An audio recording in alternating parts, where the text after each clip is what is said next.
Hello students, I am Akash Rana, PGT commerce.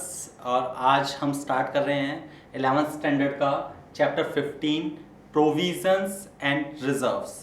हमने provisions and reserves के बारे में सुना है। लास्ट हमने कभी जब बेसिक अकाउंटिंग टर्म्स पढ़ी तब भी पता था हमें कि प्रोविजंस एंड रिजर्व्स होते क्या हैं। आज हम उसके बारे में डिटेल स्टडी करने वाले हैं। तो सबसे पहले हम डिस्कस करते हैं प्रोविजन के बारे में। व्हाट इज प्रोविजन और why we create the provisions. सबसे पहले हम अंडरस्टैंड करते हैं मीनिंग ऑफ प्रोविजन। तो it is an amount set aside to provide for a known liability which is not certain. एक ऐसी लायबिलिटी जिसका अमाउंट फिक्स नहीं है अभी, लेकिन ये हमें पता है फ्यूचर में कि वो लायबिलिटी अराइज होगी। यानी ये पता है कि हमको अमाउंट पे करना पड़ेगा।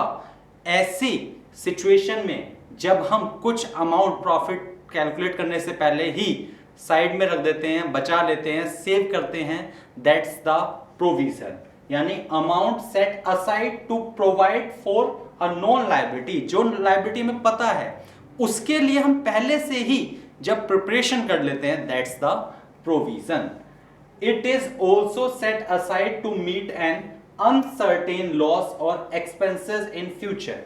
ऐसे लॉस और ऐसे एक्सपेंसेस जो फ्यूचर में होने वाले हैं, ठीक है, जिनका अमाउंट सर्टेन नहीं है, लेकिन मुझे ऐसा लगता है 90% चांसेस है ऐसा लॉस हो सकता है, तो उस सिचुएशन में भी हम कुछ अमाउंट बचा के रख लेते हैं। यानी कहा जाए कि दो चीजों के लिए अमाउंट को सेव किया जाता है, एक फ्यूचर में होने वाली लायबिलिटीज की पेमेंट के लिए और फ्यूचर में होने वाले लॉसेस की पेमेंट के लिए।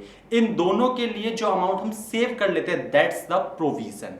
ओके, चलिए अब इसका एक एग्जांपल ले लेता हूं मैं, जिससे आप बहुत इजीली समझ सकते हैं। देखिए, हम जब बिजनेस करते हैं तो बहुत सारे पर्संस को क्रेडिट पे सामान बेचते हैं, यानी क्रेडिट पर गुड्स सोल्ड करते हैं। इट मींस डेटर्स अराइज होते हैं। कई बार क्या होता है, हम डेटर से पैसे लेने जाते हैं, डेटर हमारे पैसे नहीं देता और पैसे लेकर के मान लो भाग गया। कई बार ऐसा होता है, सिचुएशन होती है। तो जब हम किसी को क्रेडिट पर सामान देते हैं तो हमारे डेटर्स अराइज हो गए, लेकिन जब उन्होंने हमें पेमेंट नहीं की तो वो हमारा लॉस हो गया। That's the bad debts. Bad debts का मतलब होता है the amount which is not recovered from debtors. जो डेटर्स से अमाउंट रिकवर नहीं हुआ, दैट्स द बैड डेट्स। तो ऐसे ही अब हम जब भी सामान बेचते हैं, यानी गुड्स सोल्ड करते हैं क्रेडिट पर, तो हम सोच लेते हैं कि यार 10% तो हमें लॉस हो सकता है ऐसा।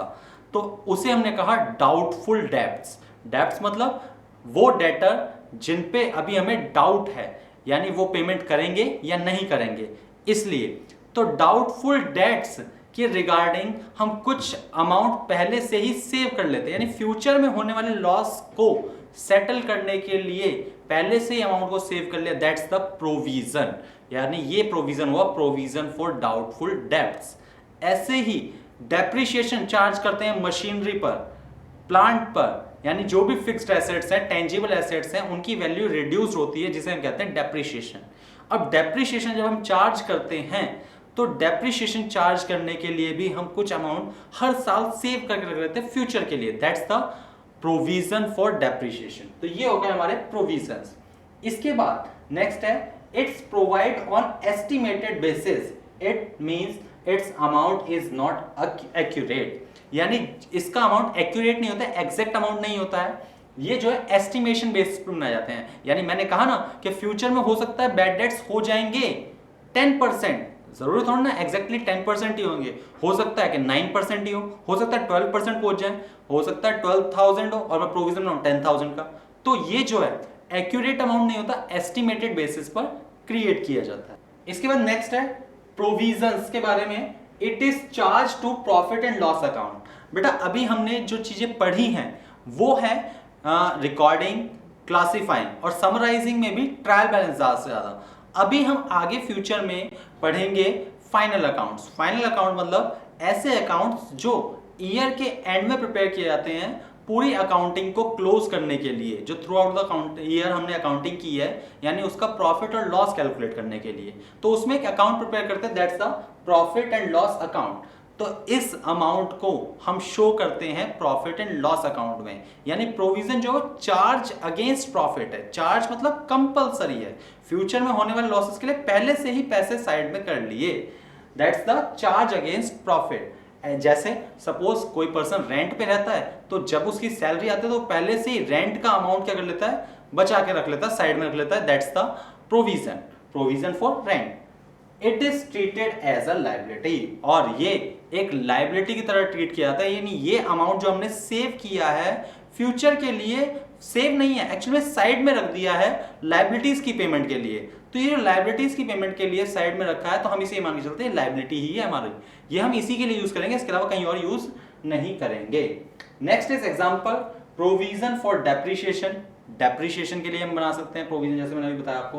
Provision for doubtful debts, doubtful debts के लिए बना सकते हैं, किसी पे डाउट है मुझे डेटर्स पे। Provision for repair, machinery repair करानी, उसके लिए मैं प्रोविजन बना के चल सकता हूँ। और प्रोविजन फॉर टैक्स, ये सभी इसके एग्जांपल्स हैं। तो ये हुआ हमारा प्रोविजन के बारे में बेसिक कंसेप्ट, जिसमें हमने समझा प्रोविजन बनाया क्यों जाता है, क्या मीनिंग है और क्या एग्जांपल्स हैं। पर्पस ऑफ प्रोविजन, यानी प्रोविजन क्रिएट करने का पर्पस क्या है। तो 3 मेन पर्पस है जो मैंने अभी आपको बताए हैं वही। एक फर्स्ट है जो हमारी लाइबिलिटीज हैं, अननोन जो नॉन लाइबिलिटीज हैं, उन नॉन लाइबिलिटीज को पे करने के लिए। देखिए मैं सबसे नीचे से स्टार्ट कर रहा हूं। A liability which has been known to have arisen, जिस लाइबिलिटी के बारे में हमें लगता है कि उसकी पेमेंट करनी ही पड़ेगी, फ्यूचर में अराइज हो सकती है, ऐसी लाइबिलिटी की पेमेंट के लिए। सेकंड, अ नोन डिप्लीशन और diminution in the value of an assets, यानी जब एक एसेट्स की वैल्यू डिक्रीज होगी, जिसे हम कहते हैं डेप्रिशिएशन या डिप्लीशन भी कहते हैं। डिप्लीशन होता है नेचुरल रिसोर्सेज के लिए, ऐसे ही डिमिन्यूशन होता है डेप्रिशिएशन नहीं, और इसके अलावा एक अमोर्टाइजेशन भी होता है। यानी हम जितनी भी एसेट्स हैं उनकी वैल्यू रिड्यूस होगी, तो उसके लिए पहले से प्रिपरेशन करना, यानी उस लॉस को सेटल करने के लिए, लॉस को सेट ऑफ करने के लिए पहले से प्रिपरेशन करना, that's the provision. And an anticipate loss which has occurred but the amount is not certain, ऐसा अमाउंट लॉस का जो एक्यूरेटली अभी फाइनल तो नहीं हुआ है, एग्जैक्ट अमाउंट तो नहीं पता, बट हमें ये पता है कि ये लॉस हमें होगा फ्यूचर में। तो इन तीनों के लिए first is liability, second is depletion diminishing, और एंटिसिपेशन ऑफ लॉस, यानी लॉस के लिए फर्स्ट लायबिलिटी, एक्सपेंसेस और लॉस, LEL। बहुत ही सिंपल तरीका है याद करने का, लॉस, एक्सपेंसेस और लायबिलिटी, इन तीनों के लिए जब हम प्रोविजन बनाते हैं, यानी कुछ अमाउंट साइड में रखते हैं, that's the provision. Next is reserve. तो रिजर्व्स के बारे में अब डिस्कस करते हैं, समझते हैं रिजर्व्स क्या होता है। It is an amount set aside out of profit, यानी प्रॉफिट का वो पार्ट जो हमने बचा के रख लिया, ये प्रॉफिट का पार्ट है, ये प्रॉफिट में से नहीं है, यानी वो नहीं है कि प्रॉफिट बाद में कैलकुलेट हुआ। प्रोविजन में हम पहले पैसे रख देते हैं, बाद में देखते हैं कितने बचे, सेविंग्स कितनी हुई, प्रॉफिट कितना हुआ। लेकिन ये अमाउंट है जो प्रॉफिट में से बचा के रख लिया। आपको हर महीने, या कोई पर्सन है जॉब करता है, उसे हर महीने सैलरी मिलती है, सैलरी मिली, उसने अपने रेंट का, लोन का, अपने घर के खर्चे सब माइनस कर दिए, उसके बाद उसने देखा कि उसके बाद 5000 रुपीज रिमेनिंग है, दैट्स द प्रॉफिट एक नॉर्मली पर्सन के लिए। अब उसने कहा कि इस 5000 में से मैं 2000 रुपीज सेव करूंगा फॉर फ्यूचर, सेविंग्स की है, दैट्स द रिजर्व।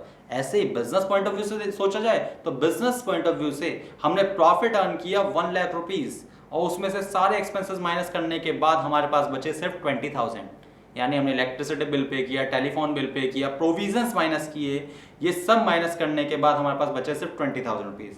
उस 20,000 में से भी ये डिसाइड किया गया कि 5,000 फ्यूचर के लिए हैं। तो ये जो अमाउंट सेट किया गया है, साइड में रखा गया है, ये सेव किया गया है, ये है रिजर्व, यानी it is an amount set aside out of profit. इसके बाद it is also set aside to meet an unknown for contingencies.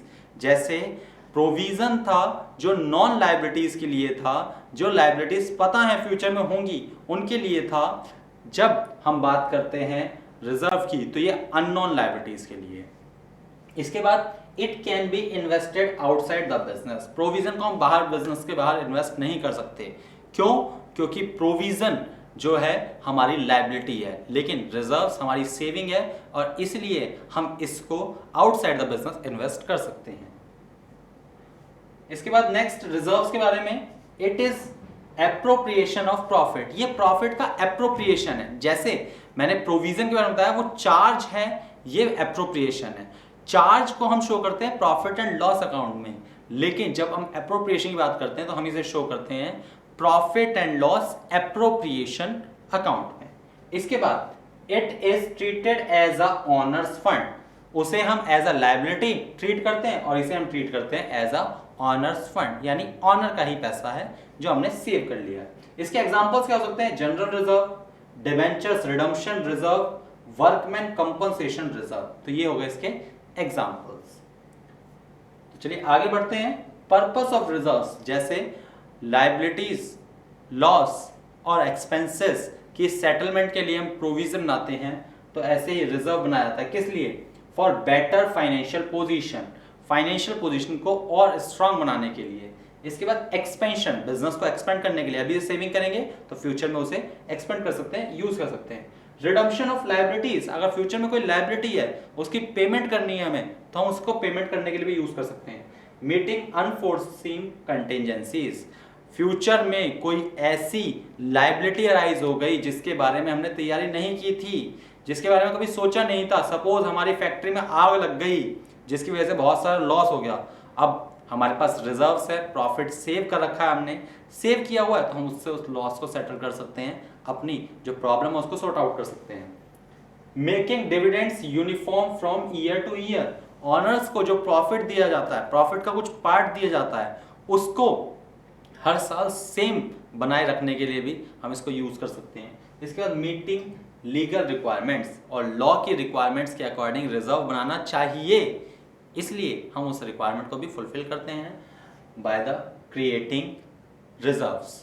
तो थैंक यू सो मच। तो स्टूडेंट्स, ये जो था कंसेप्ट था, आज का इंट्रोडक्शन क्लास थी, फर्स्ट लेक्चर, जिसमें हमने समझा प्रोविजंस एंड रिजर्व्स के मीनिंग को और उनके पर्पस को, कि हम क्यों क्रिएट करते हैं। तो ये था बेसिक कंसेप्ट्स।